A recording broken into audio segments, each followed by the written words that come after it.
I don't think hell exists. I happen to believe in life after death, but I don't think it's got a thing to do with reward and punishment. Religion is always in the control business.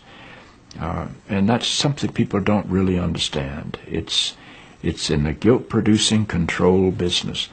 And if you have heaven as a place where you're rewarded for your goodness and hell as a place where you're punished for your evil, then you sort of have control of the population.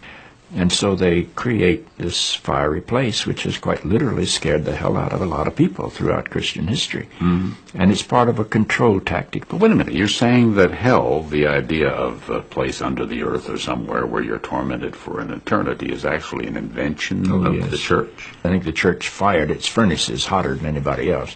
But I think there's a sense in most religious life of reward and punishment in some form.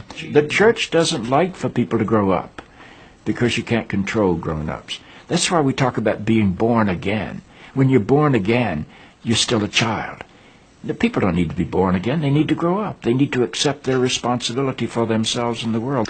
What do you make of the theology, which is quite prominent these days in America, which is that there is one guaranteed way not to go to hell, and that is to accept Jesus as your personal Savior? Yeah, I grew up in that tradition.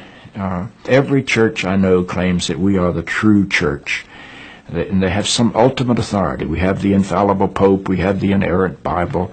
The idea that the truth of God can be bound in any human system, by any human creed, by any human book, is almost beyond imagination for me. I mean, God is not a Christian. God is not a Jew or a Muslim or a Hindu or a Buddhist. All of those are human systems which human beings have created to try to help us walk into the mystery of God.